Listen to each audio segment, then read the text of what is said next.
Welcome back to my channel Bong enjoy. তো আজকে আমি রেসিপি দিচ্ছি চিংড়ি মাছ দিয়ে মোচা ভাজির একটা রেসিপি, যেটা কিন্তু খেতে হয় খুবই টেস্টি। আমরা তো সবাই মোচার ঘন্ট খেয়েছি বা ছোলা দিয়ে মোচা এসব খেয়েছি সাধারণত, আর আমার চ্যানেলে মাছের মাথা দিয়ে মোচাও আছে। তো আজকে আমি দেখাচ্ছি চিংড়ি মাছ দিয়ে মোচা ভাজি। তো দেখে নাও রেসিপিটা ঠিক কীভাবে বানাচ্ছি।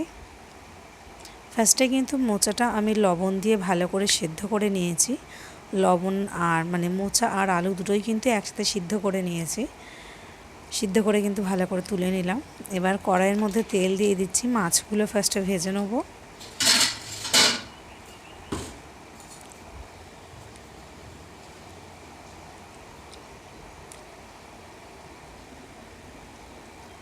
তেলটা কিন্তু ভালো করে গরম করে নিতে হয়, নাহলে কি হয়, তেলটা যদি একটু গরম কম হয় তাহলে কিন্তু মাছ দিলে মাছগুলো প্রচণ্ড পরিমাণে কড়ার গায়ে লেগে যায়। তাই আমি যখনই মাছ ভাজি তখনই ভালো করে কড়া তেল দুটোই খুব সুন্দর করে গরম করে নিই। তো দেখো, এই যে মাছগুলো এবার এক এক করে ভেজে নেব।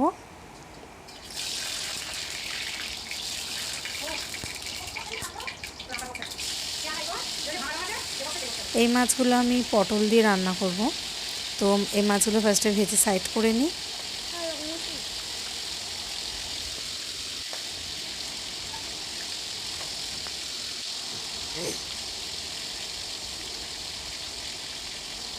মাছগুলো ভালো করে ভেজে নিচ্ছি।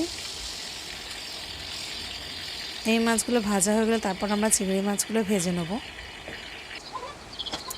ভাজা হয়ে গেছে, এরপর কড়াইয়ের মধ্যে আমি আরেকটু তেল দিয়ে দিলাম। এর মধ্যে আমি চিংড়ি মাছগুলো দিয়ে দিচ্ছি। আমি কিন্তু মোচা ভাজিটা খুবই অল্প পরিমাণে রান্না করছি, তার কারণ শুধু আমি আর আমার ছোট্ট সোনা দুজনেই খাবো। তো চিংড়ি মাছগুলো ভেজে নিচ্ছি। এবার চিংড়ি মাছ আমাদের বাড়িতে আনলে কী হয়, চিংড়ি মাছ যখনই ভাজা হয় আমার সোনা কিন্তু প্লেট নিয়ে রেডিই থাকে খাবার জন্য, মা একটা দাও, মা একটা দাও। ও কিন্তু সবসময় চিংড়ি মাছ খুবই ভালোবাসে খেতে।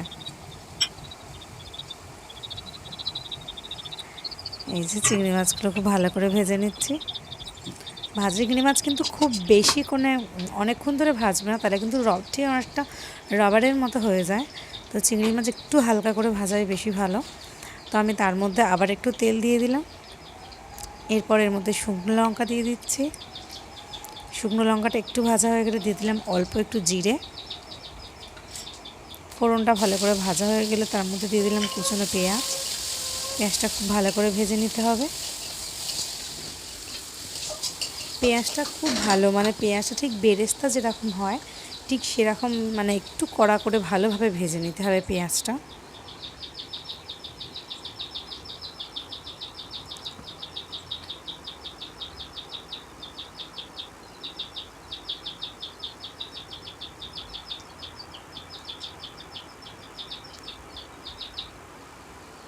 এই দেখো, ঠিক ভালো মতন করে বেরেস্তা টাইপের একটু কড়া করে ভেজে নিয়েছি।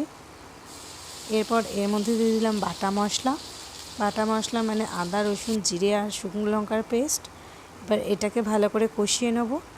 আমি এর মধ্যে অল্প একটু টমেটো কুচিও দিয়েছি, তোমরা চাইলে নাও দিতে পারো। তো টমেটোটা কিন্তু একদম ঘেটে দেবো না, একটু গোটা রাখবো যাতে ভাতে মাখিয়ে খাওয়া যায়। এরপর এর মধ্যে অ্যাড করে দিলাম লবণ আর হলুদ। এবার সব কটা মশলা খুব ভালো করে কষিয়ে নেব।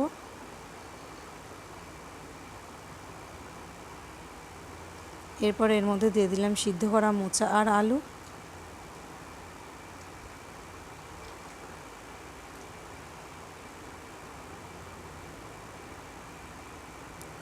ভেজে রাখা চিংড়ি মাছগুলো এবার দিয়ে দিচ্ছি।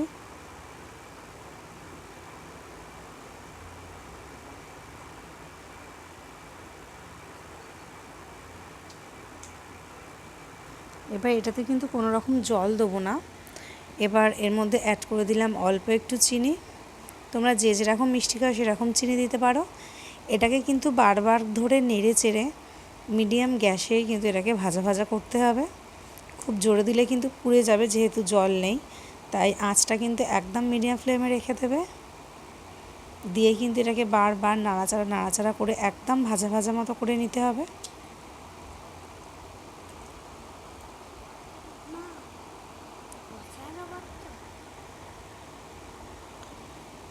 এখন ভিডিওতে যেহেতু আমি সাউন্ড দিচ্ছি, তো আমার সোনা পাশে শুয়ে শুয়ে দেখেই বলছে মা চিংড়ি মাছ। মানে ও চিংড়ি মাছ খেতে ভীষণই ভালোবাসে। তো তোমাদের কার কার চিংড়ি মাছ ফেভারিট তো তোমরা সবাই জানিও। এরপর এর মধ্যে অ্যাড করে দিচ্ছি অল্প একটু গুঁড়ো গরম মশলা,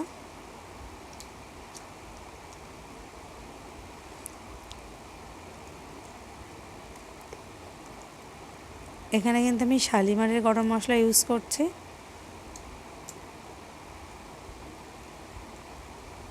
এটাকে এবার খুব ভালো করে মিশিয়ে নেব।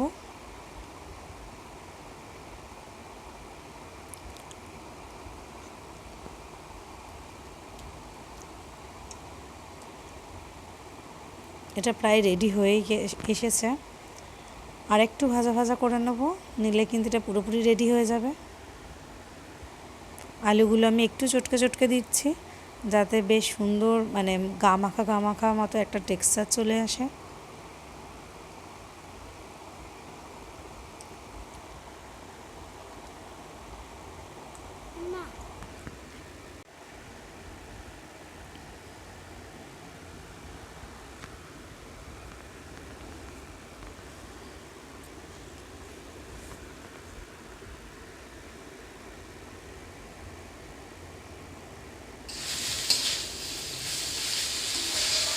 এটা কিন্তু একটু হাতে সময় নিয়ে ভালো করে ভাজতে হবে।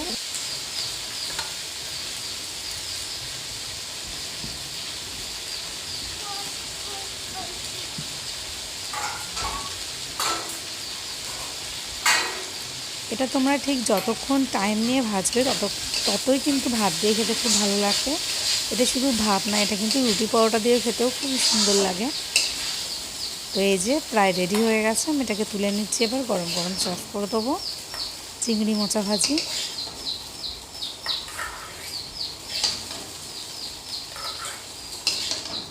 এই দেখো, এটা কিন্তু খেতে দুর্দান্ত হয়েছিল।